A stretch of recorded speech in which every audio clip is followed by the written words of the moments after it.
बोलो जयकारा बोल मेरे श्री गुरु महाराज की जय। श्री सद्गुरुदेव भगवान की जय। गुरुमुखो, एक महात्मा जी एक राजा के महल के आगे से गुजर रहे थे। उनके पाँव में जूते न थे। राजा की दृष्टि उनके नंगे पाँव पर पड़ी। राजा धर्मात्मा वृत्ति का था। उसके मन में यह विचार आया कि इन महात्मा जी को आदर सहित बुलाकर इनके पाँव में जूते पहना देने चाहिए, ताकि इनके पाँव तपन से बच सके। उसने अपने नौकर को बुलाकर उन महात्मा जी को आदर सहित महल में लाने के लिए कहा। नौकर ने महात्मा जी के पास हाथ जोड़कर नम्रतापूर्वक कहा कि आपको राजा साहिब जी ने बुला भेजने को कहा है। आप कृपया मेरे साथ महल में चलें। महात्मा जी ने उससे जब कारण पूछा तो नौकर ने कहा कि आपको नंगे पांव चलते देखकर राजा साहिब के मन में आपके पांव में जूते पहनाने का विचार आया है। स्वभाव से ही कोमल चित्त वाले महात्मा जी मन ही मन सोचने लगे कि अवश्य ही राजा के भाग्योदय का समय आ गया है, जो कुदरत ने यह संयोग बनाया है। सत्संग का मधुर अमृत जब उसके कानों में पड़ेगा तो हृदय के कपाट खुल जाएंगे, उसका हृदय शीतल हो जाएगा। महात्मा जी यह सोचकर दया भाव दिल में धारण कर उस नौकर के साथ महल में आ गए। राजा ने महात्मा जी को आया देखकर नौकर को तुरंत ही नया जारीदार जूतों का जोड़ा लाने के लिए कहा। नौकर जाकर झटपट ही जूते उठा लाया और महात्मा जी को पहनाने लगा। महात्मा जी ने उसी संकेत से जूते बाहर रख कर आने को कहा। राजा द्वारा पूछने पर महात्मा जी ने कहा कि ये जूते मेरे इन कपड़ों के साथ क्या शोभा देंगे। राजा ने महसूस किया कि बात तो ठीक है। उसने नौकर को दोबारा भेजकर उसके साथ की पोशाक लाने को कहा। पोशाक को देखकर महात्मा जी ने उसे भी बाहर रख देने को कहा। राजा ने हैरान होकर पूछा कि अब क्या बात है। तो महात्मा जी ने कहा कि मैं इतनी बहुमूल्य पोशाक व जूते पहनकर अगर पैदल ही चलूं तो क्या शोभा देगा। राजा ने सहमति प्रकट करते हुए नौकर को एक अच्छा घोड़ा ला देने का हुक्म किया।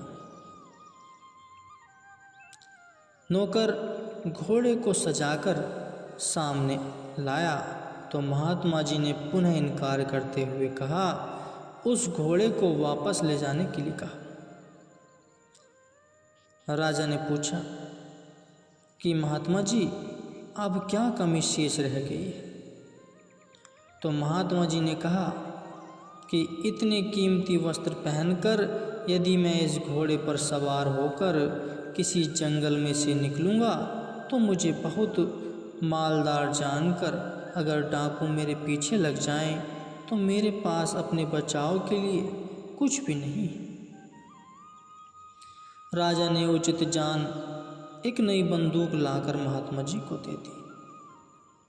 महात्मा जी बोले कि मेरे पास तो कोई घर घाट नहीं, इतना सारा सामान लेकर मैं कहाँ घूमता रहूँगा।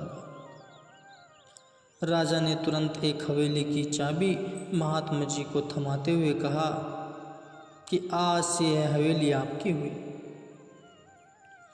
महात्मा जी बोले कि इतनी बड़ी हवेली में मैं अकेला कैसे रह पाऊँगा। इस हवेली की साफ सफाई कौन करेगा? घर तो स्त्री व बाल बच्चों से ही शोभा देता है। राजा ने हाथ जोड़कर उसका प्रबंध कर देने की भी विनय की। महात्मा जी बोले कि राजन, घर गृहस्थी तो बन जाएगी,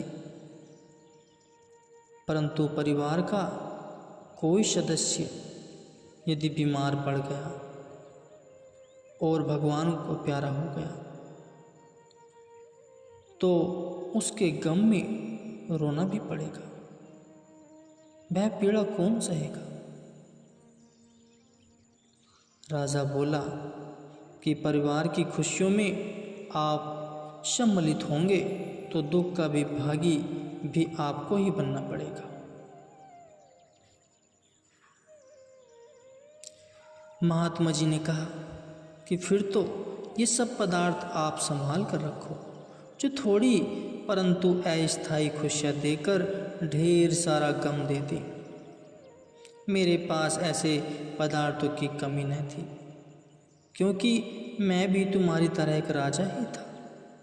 यह तो संतों की कृपा से, उनकी शरण में जाने से मुझे यह ज्ञान और विवेक मिला कि अंत में इन पदार्थों का परिणाम बड़ा दुखदायी होता है। इसलिए मैंने सच्ची और स्थायी खुशियाँ प्रदान करने वाले सद्गुरु शब्द से अपनी सुरती को जोड़कर हृदय की तपन मिटाई है। राजा यह सुनकर महात्मा जी के चरणों में गिर पड़ा और कहने लगा कि मैं तो सोच रहा था कि आपके पाँव में जूता पहनकर मैं आपके पाँव को तपन से बचाऊंगा, लेकिन आपने आकर मेरे हृदय की जन्म जन्मांतरों की तपन को मिटाने का राज बतलाकर अपार कृपा की है। मैं 2 दिन रात चिंता और भय में ही जीवन व्यतीत कर रहा हूँ। आप कृपा करें कि मुझे भी नाम की दात बख्शीश कीजिए, ताकि मैं जीवन का सही अर्थ जान जीवन को आनंदमयी बना सकूं। महात्मा जी ने राजा के विनय को स्वीकार करके उसे सच्ची दात प्रदान कर खुशहाल कर दिया। कोई विरले भाग्यशाली जीवों को ही संतों के संग में आने का शो अवसर मिलता है। गुरुवाणी में वर्णन आया है, जाके मस्ताकी कर्म प्रभि पाई, साध सरणी नानक ते आई। प्रत्येक प्राणी के मन में साधु संतों की सेवा का ख्याल उत्पन्न नहीं होता। यह राजा का सौभाग्य था कि उसे महात्मा जी का सानिध्य मिला, नाम की अनमोल दात मिली, जिसे प्राप्त करके और उसकी कमाई करके वह अपने मन और इंद्रियों का राजा बन गया। महात्मा जी ने राजा को उपदेश देते हुए फरमाया कि जब मैंने राजपाट को ठुकराकर सतगुरु की शरण ग्रहण की, तब लोगों ने कहा कि यह सब कुछ छोड़कर चला गया, परंतु इस राज को कोई विरले ही जानता है कि सब कुछ पाने के लिए अपने सब कुछ खोना ही पड़ता है। मिथ्या और असत्य पदार्थों को खोकर ही सत्य को पाया जा सकता है। सत्य तो यह है कि अगर झूठे पदार्थों को दिल से नहीं हटाओगे तो भी एक न एक दिन वह तुम्हें स्वयं ही छोड़ जाएंगे।